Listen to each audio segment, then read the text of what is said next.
60 million people. That's how many lives were swallowed by a single conflict in just 6 short years. Entire cities erased from the map. A whole generation of young men buried before they ever got to live. Civilizations brought to their knees, and humanity coming closer to destroying itself than ever before in recorded history. This wasn't just a war. This was the war. The one that broke the old world wide open and built the modern one in its place. And here's something most folks don't fully realize. Every border on a map today, every major alliance, every nuclear weapon, every superpower, every international institution, all of it can be traced back to what happened between 1939 and 1945. But the real question isn't just what happened. The real question is how. How did the world stumble into the deadliest catastrophe in human history? How did a failed art student become the most feared dictator on Earth? How did sleeping nations like the United States get pulled into a war they desperately wanted to avoid? How did ordinary men, husbands and fathers and sons find themselves storming bloody beaches, freezing in Russian snow, or staring down an atomic mushroom cloud rising over a city? These questions aren't just history, they're warnings. Because the patterns that led humanity into this nightmare didn't disappear in 1945. They're still echoing in our world today, if folks know where to look. Over the next several minutes, the goal is to walk through the entire story of World War II, from the broken peace treaty that planted its seeds, all the way to the atomic bombs that ended it and the Cold War that followed. No fluff, no political spin, no boring textbook lectures, just the real story of how humanity went to war with itself, told straight.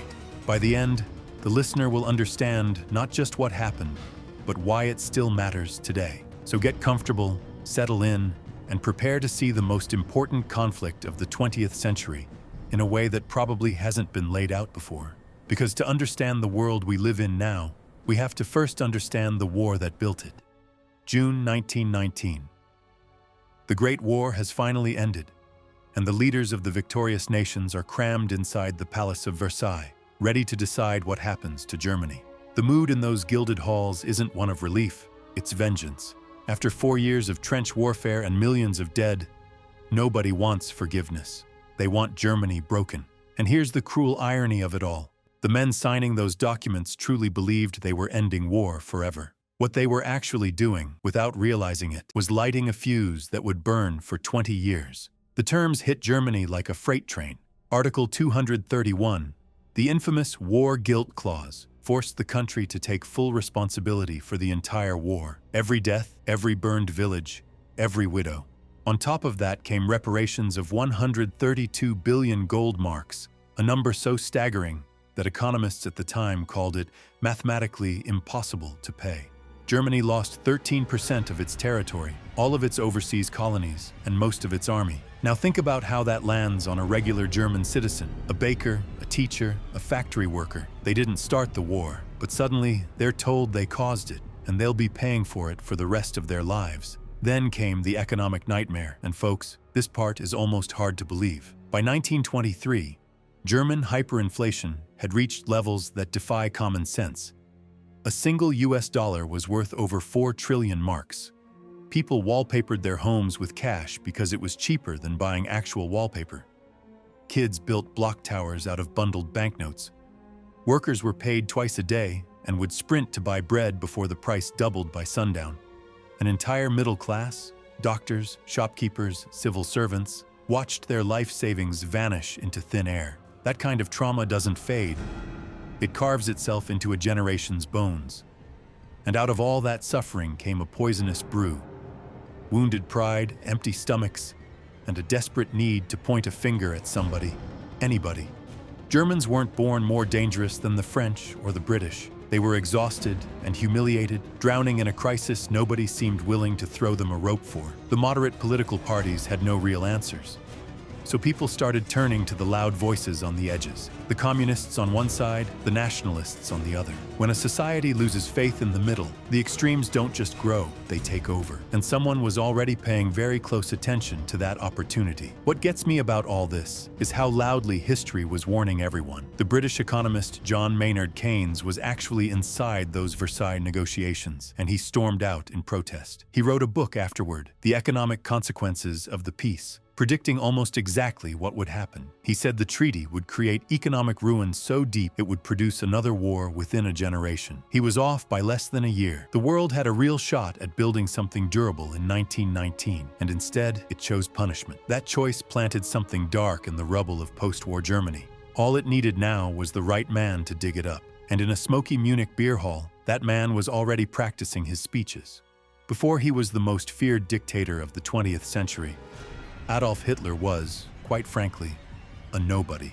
A failed art student rejected twice from the Vienna Academy of Fine Arts. A homeless man who slept in shelters and sold cheap watercolor postcards to tourists just to scrape by. He drifted through life with no friends, no career, and no clear future. When World War I broke out in 1914, he practically jumped at the chance to enlist, finally finding a sense of belonging in the German army. And here's something worth sitting with for a moment. If Vienna had simply accepted his paintings back in 1907, the entire history of the 20th century might look completely different. After Germany's defeat in 1918, Hitler was lying in a military hospital, temporarily blinded by a British gas attack. When the news of surrender reached him, he claimed the moment changed his life forever. He convinced himself, and would soon convince millions of others, that Germany hadn't actually lost the war on the battlefield. No, in his telling, the country had been stabbed in the back by traitors at home, politicians, communists, and especially Jews. This conspiracy theory, known as the Dolchstoßlegende, was a complete lie, but it was a lie that desperate, humiliated people desperately wanted to believe. And Hitler would ride that lie all the way to the top. In 1919, he stumbled into a tiny political group called the German Workers' Party, which had maybe 40 members and zero influence. But something happened the moment he opened his mouth in front of a crowd. Hitler discovered he had a gift, a terrifying, electric, almost hypnotic gift for public speaking. He could read a room, build emotion like a symphony conductor, and turn whispered resentments into roaring rage. Within a couple of years, he'd taken over the party, renamed it the National Socialist German Workers' Party, the Nazis, and given it a brutal new identity: brown shirts, swastika armbands, torchlit rallies. The whole theater of fascism was being built right in front of everyone's eyes. In 1923, he got cocky and tried to seize power by force in what's now called the Beer Hall Putsch. It failed spectacularly. The police shot down 16 of his men in the streets of Munich, and Hitler was arrested and thrown in prison. But here's the twist that changed everything. Instead of disappearing into history as another failed extremist, he used his prison time to write Mein Kampf, laying out his entire vision for a Germany cleansed of Jews, expanded into Eastern Europe, and ruled by a master race. He served less than a year of a 5-year sentence. When he walked out, he was no longer a fringe troublemaker. He was a martyr with a best-selling book and a plan. The 1929 stock market crash was the gift Hitler had been waiting for. As the Great Depression devoured Germany once again, unemployment skyrocketed past 6 million, and the Nazi message of national rebirth started landing on ears that were finally ready to listen. In the 1930 elections, the Nazis went from 12 seats in parliament to 107. By July 1932, they were the largest party in Germany. And on January 30th, 1933, the elderly President Hindenburg, pressured by political insiders who thought they could control Hitler, appointed him chancellor. Within months, every check, every balance, every guardrail of German democracy was systematically torn down. The wolves were now inside the house, and the doors were being bolted shut from the inside. By the mid-1930s, Hitler was no longer hiding his ambitions. He was broadcasting them. He pulled Germany out of the League of Nations, openly rebuilt the military in direct violation of the Versailles Treaty, and reintroduced conscription. In 1936, he marched German troops into the Rhineland, a demilitarized zone that France could have easily defended. The French had a massive army sitting right there. They did absolutely nothing. Hitler later admitted that if the French had pushed back even a little, he would have retreated with his tail between his legs, but they didn't. And he learned a lesson that day that would shape everything that followed. The Western powers had no stomach for another war. To understand why Britain and France just stood there watching, folks have to remember something important. World War I had ended barely 15 years earlier, and it had left a wound on the European soul that hadn't even started to heal. 9 million soldiers dead, an entire generation of young men reduced to names on memorials in every village and town.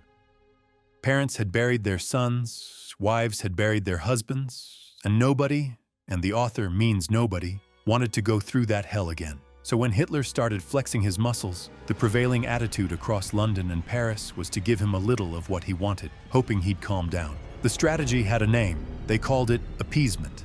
Then came 1938, and the appeasement policy hit its most famous, most disastrous moment. Hitler announced he wanted the Sudetenland, a region of Czechoslovakia full of ethnic Germans. Czechoslovakia was a young democracy with a strong army and excellent fortifications, and it was perfectly willing to fight. But Britain and France weren't interested in fighting for somebody else's borders. So British Prime Minister Neville Chamberlain flew to Munich, sat across from Hitler, and quite literally gave him the Sudetenland, without even inviting the Czechs to the meeting. It was a betrayal of an ally, dressed up as diplomacy. And the Czechs, abandoned and outgunned, had no choice but to swallow it. Chamberlain flew back to London on September 30th, 1938, stepped off the plane waving a piece of paper signed by Hitler himself, and delivered a line that would haunt him for the rest of his life. "Peace for our time," he declared to cheering crowds. People were dancing in the streets. Newspapers praised him as a hero. The world genuinely believed war had been averted. But there was one man watching all of this with absolute disgust, and his name was Winston Churchill. Standing almost alone in Parliament, Churchill warned that Britain hadn't bought peace. It had only delayed war while making it far more dangerous. "You were given the choice between war and dishonor," he said. "You chose dishonor, and you will have war." Churchill, of course, was right. Less than 6 months later, in March 1939, Hitler tore up the Munich Agreement like it was junk mail and swallowed the rest of Czechoslovakia whole. There was no Sudetenland excuse this time. No ethnic Germans to rescue, just naked aggression. And finally, the scales fell from Britain and France's eyes. They realized they hadn't been negotiating with a reasonable politician who could be reasoned with. They'd been feeding a predator, and every meal had only made him hungrier. When Hitler turned his greedy eyes toward his next target, a country called Poland, the West drew its line in the sand. But by then, the German war machine was fueled, loaded, and ready to roll. And Hitler had one more diplomatic surprise up his sleeve that nobody saw coming. August 1939. The world was holding its breath, watching Hitler eye Poland the way a hungry wolf eyes a sheep. Britain and France had finally drawn their line. They pledged that any attack on Poland would mean war. But Hitler had a problem. And it wasn't the British or the French. It was the Soviet Union sitting right behind Poland, a massive communist empire ruled by a man almost as ruthless as Hitler himself, Joseph Stalin. A two-front war is every general's nightmare, and Hitler knew it. So he did something nobody on earth saw coming. He picked up the phone and made a deal with the devil he'd spent his entire career calling his greatest enemy. On August 23, 1939, the world woke up to news that seemed completely impossible.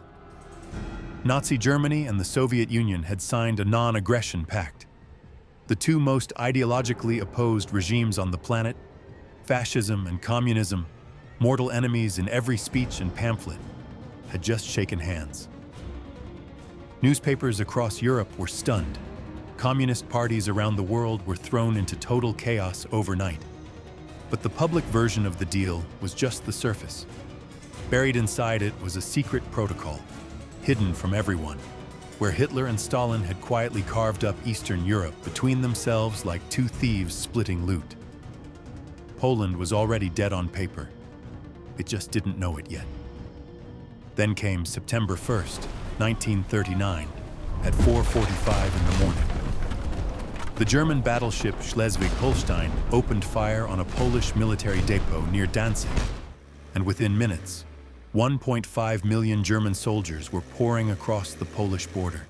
The world was about to meet a brand new word: blitzkrieg, lightning war. Forget everything anyone knew about the slow, muddy trench warfare of World War I. This was something completely different. Tanks racing in coordinated columns, dive bombers screaming down from the sky, paratroopers dropping behind enemy lines, all moving with terrifying speed and precision. The Poles fought bravely, but they were facing the future of warfare with the tools of the past. Cavalry charges against panzer divisions.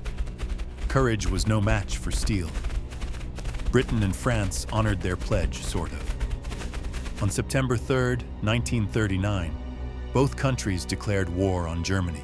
People expected an immediate response, a thunderbolt strike to relieve the Poles. What happened instead was almost embarrassing. The French army, the largest in Western Europe at the time, sat behind its Maginot Line and barely moved. The British sent an expeditionary force to France and waited. Historians later called this strange, sleepy period the Phony War, a war that had been declared but wasn't really being fought. Meanwhile, on September 17th, Stalin held up his end of the secret bargain and invaded Poland from the east. The Polish nation, attacked from both sides, was crushed in just over a month. What followed was a horror that Europe hadn't seen in centuries. Poland was sliced in half, with the Nazis taking the west and the Soviets taking the east. Both occupiers immediately began rounding up anyone who could pose a threat: intellectuals, priests, military officers, anyone with influence. The Soviets murdered roughly 22,000 Polish officers and elites in what became known as the Katyn massacre, then blamed it on the Germans for decades. The Nazis began their own campaign of terror, especially against Polish Jews, who were herded into ghettos as a preview of the unimaginable horror still to come. The Second World War had officially begun. But here's the thing, nobody in London or Paris fully grasped yet. Hitler was just getting warmed up, and the real storm was about to hit Western Europe like a sledgehammer. After Poland fell, Europe held its breath through the long, eerie winter of 1939 to 1940. The phony war dragged on for 8 strange months. Armies dug in, civilians stocked up on gas masks, and absolutely nothing happened on the Western Front. Some folks even started calling it the Sitzkrieg, a sit-down war. Many in Britain and France genuinely believed Hitler had bitten off more than he could chew and would back down. Others figured the mighty French army, considered the strongest land force in the world, would crush any German offensive the moment it started. Both assumptions were dangerously, catastrophically wrong. While the Allies napped, German generals were drawing up one of the boldest military plans in modern history. On May 10, 1940, the storm finally broke. German forces simultaneously invaded the Netherlands, Belgium, and Luxembourg, smashing through them with the same blitzkrieg fury that had crushed Poland. The Allies responded exactly the way the Germans had hoped. They rushed their best units north into Belgium to meet the attack head-on. But here's the brilliant, devious twist. The main German thrust wasn't coming through Belgium at all. It was coming through the Ardennes forest, a dense, hilly region the French had dismissed as impassable for tanks. 7 panzer divisions, led by a then unknown general named Erwin Rommel, came roaring out of those impassable woods and sliced through the French defenses like a hot knife through butter. Within 10 days, German tanks had reached the English Channel, cutting off nearly 500,000 Allied troops in the north. The French high command, frankly, fell apart. Generals were fired and replaced overnight. Communications collapsed. The French army, on paper one of the greatest fighting forces on earth, was being outmaneuvered, outthought, and outfought at every turn. Folks have to understand something here. This wasn't because French soldiers were cowards. They fought hard, and many died bravely. The problem was that their leadership was still mentally fighting World War I, and the Germans had completely rewritten the rulebook. Speed, surprise, and combined arms warfare made trench-line thinking look like ancient history. And then came the miracle. By late May, the British Expeditionary Force and a chunk of the French army were trapped against the sea at a port town called Dunkirk. They were surrounded, outgunned, and waiting to be annihilated. Hitler, for reasons historians still argue about today, ordered his panzers to halt. That pause gave the British the tiniest window of opportunity, and they grabbed it with both hands. From May 26th to June 4th, an extraordinary armada set sail across the English Channel. Royal Navy destroyers, fishing boats, pleasure yachts, paddle steamers, anything that could float. Civilians, fishermen, weekend boaters all answered the call. Together, they pulled off something nobody thought possible. In 9 desperate days, 338,000 Allied soldiers were rescued from the beaches of Dunkirk. The army came home without its tanks, its trucks, or most of its weapons, but it came home. Hitler still won the campaign, and on June 22, 1940, France surrendered in a humiliating ceremony staged in the very same railway car where Germany had surrendered in 1918. Hitler had his revenge for Versailles, but across the Channel, a defiant new voice was rallying his people. Winston Churchill stood in Parliament and told the British people they would fight on the beaches, fight on the landing grounds, fight in the fields and in the streets. Britain now stood completely alone against the Nazi war machine, and Hitler was already preparing to finish the job from the sky. By the summer of 1940, the situation looked grim, and that's putting it kindly. France had fallen, most of Western Europe was under the Nazi boot, and Britain stood completely alone. A single island nation staring across 21 miles of Channel water at the most dominant military force the world had ever seen. Hitler genuinely believed Churchill would do the smart thing and negotiate peace. He even drafted a speech offering Britain generous terms. But Churchill, that stubborn old bulldog, gave him an answer the Führer wasn't expecting. Britain would never surrender. Hitler, furious and frankly stunned, ordered his generals to prepare for an outright invasion of the British Isles, an operation he codenamed Sea Lion. But here's the thing about invading an island. Before any German soldier could set foot on a British beach, Hitler needed to control the skies. The English Channel was a death trap for any invasion fleet, as long as the Royal Air Force could still fly. So Hitler turned to his Air Force chief, the bombastic Hermann Göring, who confidently promised the Luftwaffe could destroy the RAF in just 4 weeks. On paper, the math was on Germany's side. The Luftwaffe had nearly 2,600 aircraft. The RAF had barely 640 fighters and a smaller pool of trained pilots. Most observers around the world figured Britain was doomed. Most observers, as it turned out, didn't know about a quiet British secret weapon. That secret was radar. While Germany had poured everything into building bigger bombers and faster fighters, Britain had quietly built the world's first integrated air defense network, a chain of radar stations along the coast that could spot incoming German formations from 100 miles away. This gave RAF commanders something priceless: time to scramble fighters into the air, time to position them at the right altitude, time to hit the Germans before the Germans could hit them. Combined with brilliant young pilots flying nimble Spitfires and rugged Hurricanes, Britain had something Göring had completely underestimated. The Luftwaffe was about to walk into a fight it didn't fully understand. The battle raged through July, August, and September of 1940 in skies so vast and dramatic that people on the ground would crane their necks to watch dogfights twisting above the English countryside. Day after day, exhausted RAF pilots climbed into their cockpits, sometimes flying 4 or 5 sorties before collapsing into bed. Many of these pilots were barely 20 years old. Many didn't make it back. Polish, Czech, Canadian, Australian, and American volunteers flew alongside the British. And folks have to remember that this wasn't just Britain's fight. The Luftwaffe was suffering staggering losses, and Göring kept changing strategy, trying to find something, anything, that would crack the RAF. But the Brits, somehow, kept holding on by their fingernails. Then came September 7, 1940, and Hitler made a fatal mistake. Frustrated by the RAF's stubborn resistance, he ordered the Luftwaffe to switch from attacking airfields to bombing London directly. He thought terror would break British morale.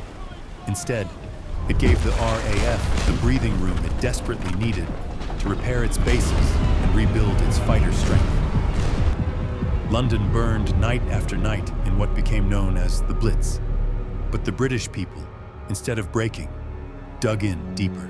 By October, Hitler had quietly cancelled Operation Sea Lion. The Battle of Britain was over, and against every odd, the little island had won. Churchill captured the moment with words that still give people goosebumps. Never in the field of human conflict was so much owed by so many to so few. But while Hitler had been bloodied in the West, his real obsession had always been something else entirely. He was about to make the most reckless decision of his entire life. For all his hatred of the British, Hitler's true obsession had always been pointed eastward. From the very first pages of Mein Kampf, written back in his prison cell in 1924, he'd laid out a vision so extreme it almost sounded delusional. Germany needed Lebensraum, living space, and that space would be carved out of the Soviet Union. The plan was breathtakingly brutal. Germans would colonize the rich farmland of Ukraine and Russia, the Slavic peoples would be enslaved or exterminated, and the resources of the East would fuel a 1,000-year Reich. The non-aggression pact with Stalin had always been a temporary trick, a piece of theater to keep the Soviets quiet while Hitler dealt with the West. Now, with France crushed and Britain bottled up, his real war was about to begin. On June 22, 1941, Hitler launched what remains the largest military operation in human history. Operation Barbarossa unleashed roughly 3.8 million Axis soldiers, 3,500 tanks, and 2,700 aircraft along an 1,800-mile front stretching from the Baltic Sea to the Black Sea. To put that in perspective for a moment, that's a battle line longer than the entire east coast of the United States. Stalin had been warned dozens of times that the attack was coming. British intelligence warned him. His own spies warned him. Even German deserters crossed the lines warning him. Stalin refused to believe any of it. He thought it was all a British plot to drag him into war. When the bombs started falling that summer morning, the Soviet dictator was so shocked he reportedly disappeared into his dacha for days, unable to function. The early weeks of Barbarossa were a catastrophe for the Soviets unlike anything in modern military history. German panzer columns sliced through Red Army defenses like they weren't even there.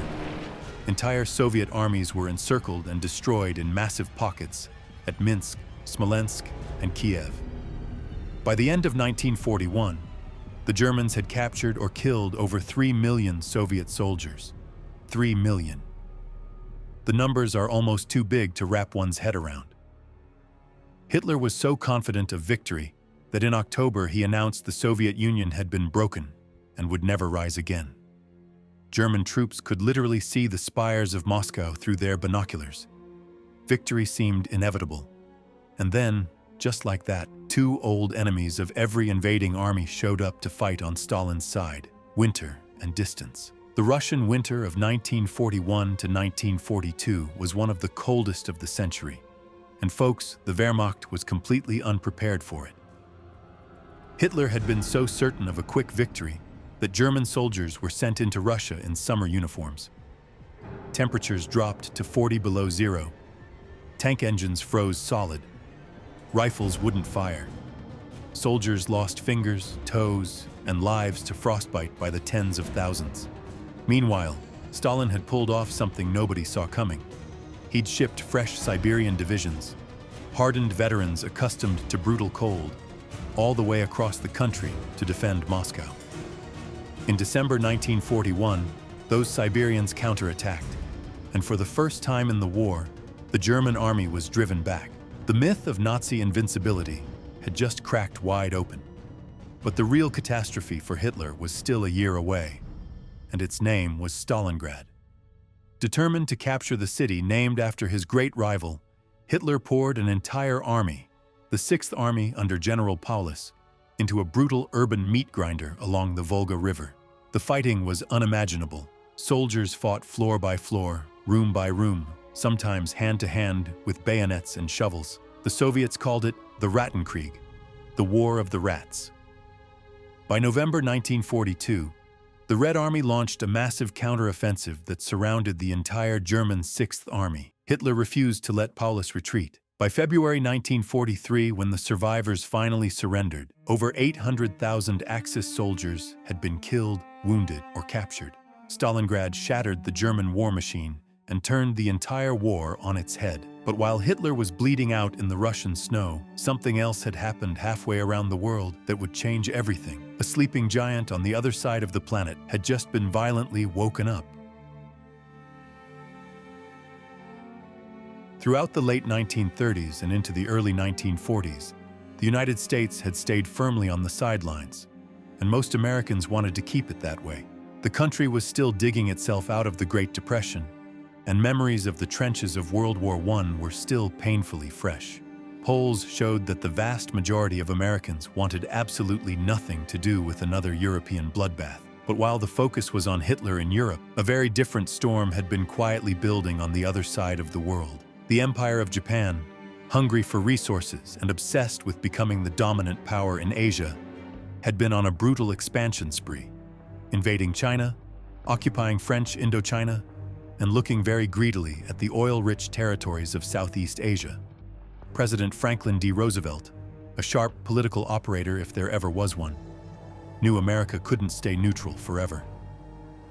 He'd been quietly helping Britain stay alive through the Lend-Lease program, sending ships, weapons, and supplies across the Atlantic. To pressure Japan, he imposed devastating economic sanctions in 1941, including a complete oil embargo. And here's where things get really interesting, because Japan had a problem most folks today don't fully appreciate. The Japanese Empire imported nearly 90% of its oil, and most of it came from the United States. Without oil, the Japanese war machine would grind to a halt within months. Tokyo's military leaders saw only two options: back down humiliatingly, or strike first and seize what they needed by force. They chose force. The plan they came up with was audacious, almost suicidal in its boldness. Admiral Isoroku Yamamoto, who had actually studied at Harvard and knew America's industrial power firsthand, proposed a knockout blow against the U.S. Pacific Fleet stationed at Pearl Harbor, Hawaii. The idea was to cripple American naval power so badly that the U.S. would be forced to negotiate, allowing Japan to consolidate its conquests across the Pacific. Yamamoto himself didn't fully believe in his own plan. He warned his superiors that he could run wild for 6 months or a year, but had utterly no confidence in a long war against America. Still, the orders came down. 6 aircraft carriers, 360 planes, and a strict code of secrecy set sail across thousands of miles of empty ocean toward Hawaii. December 7th, 1941, a quiet Sunday morning in paradise. Sailors were still in their bunks, officers were getting ready for church, and the Hawaiian sun was rising over the calm waters of Pearl Harbor. At 7:48 in the morning, the sky filled with the unmistakable sound of aircraft engines, and within minutes, all hell broke loose. Japanese torpedo bombers, dive bombers, and fighters swarmed the harbor in 2 devastating waves. The USS Arizona took a direct hit to its forward magazine and exploded so violently that 1,177 sailors died in seconds. The USS Oklahoma capsized. Battleship Row was turned into a graveyard of twisted steel and burning oil. By the time the smoke cleared, 2,403 Americans were dead, 1,178 were wounded, and 8 battleships had been hit. America had just been gut-punched on its own soil. The next day, Roosevelt stood before Congress and delivered a speech that's still etched into the American memory. December 7th, 1941, he declared, was a date which will live in infamy. Within an hour of his words, Congress had voted almost unanimously to declare war on Japan.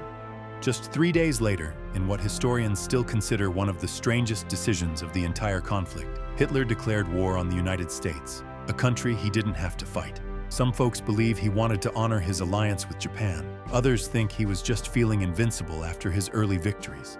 Either way, in a single week, what had been 2 regional wars became a single, truly global conflict. The sleeping giant Yamamoto had warned about was now wide awake. And in the dark heart of Nazi-occupied Europe, an even darker chapter of human history was already unfolding, one that would shock the world to its core. And just like that, what had been 2 separate regional wars, one in Europe, one in Asia, exploded into a single planet-wide inferno. The United States, the Soviet Union, the British Empire, Nazi Germany, Imperial Japan, and dozens of other nations were now locked into the largest conflict humanity had ever seen. But here's the hard truth, folks. Everything covered so far, that was just the setup. The deadliest, darkest, most defining chapters of this war hadn't even begun yet. The death camps, the bloody beaches of Normandy, the fire raining down on Tokyo, the atomic flash over Hiroshima, the race to Berlin, all of it is still ahead. Part 2 drops next, and trust me, that's where this entire war truly comes alive. The world is about to change forever, and you're going to want a front row seat. That's the end of this video. Would you like to see more of it? I hope so. Let me know in the comments.